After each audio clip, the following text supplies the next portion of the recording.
Hello বন্ধুরা, চলে এসেছি আরও একটি রেসিপি নিয়ে। আজকে আমি তোমাদের সাথে শেয়ার করব ভেজ কাটলেট। ভেজ কাটলেট বানানোর জন্য আমি এখানে নিয়েছি আলু আর গাজর আর বিট। এগুলো আমি টুকরো টুকরো করে কেটে নিয়েছি। আর এদিকে নিয়েছি পেঁয়াজ কুচি, লঙ্কা কুচি, আদা কুচি, রসুন কুচি আর ক্যাপসিকাম কুচি। আর নিয়েছি ধনেপাতা। আর এগুলোকে আমি ভালোভাবে সেদ্ধ করে নিয়েছি সবজিগুলোকে। এগুলোকে এবার আমি হাত দিয়ে একটু ভালো করে ম্যাশ করে নেব।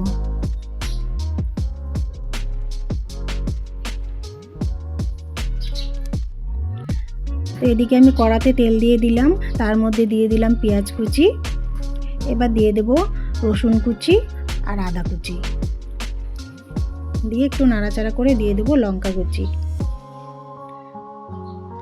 এবার এটাকে একটু ভেজে নেব। ভেজে নিয়ে আমি এর মধ্যে দিয়ে দেব ক্যাপসিকাম কুচি,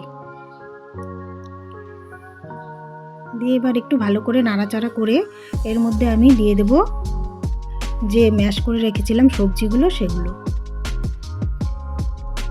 সবজিটা ভালোভাবে ম্যাশ করে নিতে হবে, তাহলে কাটলেটটা বানাতে ভালো সুবিধে হবে।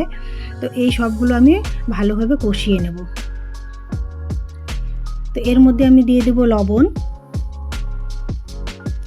আর কালারের জন্য দিয়ে দেব একটুখানি হলুদ, আর দিয়ে দেব ধনে গুঁড়ো, মৌরি গুঁড়ো আর অল্প একটু জিরে গুঁড়ো। এখানে আমি মৌরি গুঁড়ো আর ধনে গুঁড়ো আর জিরে গুঁড়ো ইউজ করেছি। তোমরা চাইলে এগুলোকে গোটা মশলা একটু ভেজে নিয়ে তারপরে গুঁড়ো করে দিতে পারো। তো আমার কাছে গুঁড়ো মশলা ছিল, তাই দিয়ে দিয়েছি। আর দিয়ে দিলাম ধনেপাতা কুচি। এবার মশলা শুদ্ধ সবজিগুলোকে ভালোভাবে কষিয়ে নিতে হবে। তো ভালোভাবে কষানো হয়ে গেছে আমার এটাকে আমি এবার অন্য পাত্রে নামিয়ে ঠান্ডা করে নেব। তো দেখো আমার এটা একটু ঠান্ডা হয়ে গেছে। এবার আমি হাতে গোল গোল শেপ করে নেব।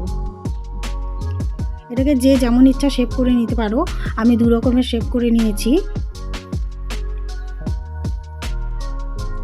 তো দেখো হাতের তালুতে একটু ঠেসে ঠেসে গোল গোল শেপ করে নিলাম। এরপরে আমি এখানে ময়দা গুলিয়ে রেখেছিলাম, সেই ময়দাগুলোর জলে একটু চুবিয়ে নিয়ে আমি ব্রেড ক্রাম্বসের মধ্যে দিয়ে দিলাম। তো এপিট ওপিট ব্রেড ক্রাম্বস ভালো করে লাগিয়ে নিলাম। এগুলোকে আমি ডবল করে কোট করে নিয়েছি। ডবল কোট করে নিলে ভালো মুচমুচে হয়। তো এটা আমি দেখো একটু রাউন্ড শেপ করে নিয়েছি।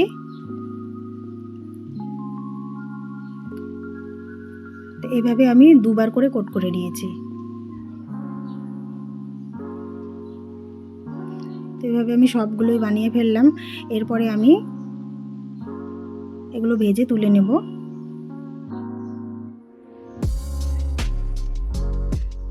দেখো আমি দু রকমের শেপ করে নিয়েছি। তো এদিকে আমি তেল গরম করতে বসিয়ে দিয়েছি। তেলটা হাই হিটে গরম করে নিতে হবে, তারপরে মিডিয়াম হিটে রেখে এক এক করে কাটলেটগুলো দিয়ে দিতে হবে। দিয়ে চামচের সাহায্যে একটু উপরে তেল ছড়িয়ে দিবে, তাহলে পরে এগুলো ভাঙার ভয় থাকবে না। আর দুপাশটাই ভালোভাবে ভাজা হবে। তো এক পাশটা হয়ে গেলে আমি আরেক পাশটা উল্টে দিলাম। তো দেখো দুপাশেই লাল লাল করে ভাজা হয়ে গেছে। এগুলো আমি এবার নামিয়ে নেব।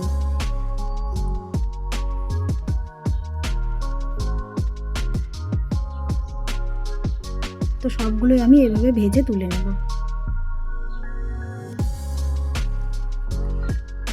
ভেজিটেবল কাটলেট খেতে খুব ভালো লাগে। বিকেলে চায়ের সাথে যদি এরকম একটু কাটলেট হয়, তাহলে তো আর কোনো কথাই নেই।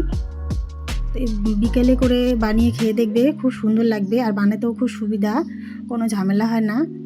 আর দেখো দেখতে কত সুন্দর হয়েছে। আমার এই রেসিপিটা তোমাদের ভালো লাগলে একটি লাইক করে দিবে, আর আমার চ্যানেলটিকে সাবস্ক্রাইব করে আমার পাশে থাকবে। তো দেখা হচ্ছে আরও একটি নতুন রেসিপি নিয়ে।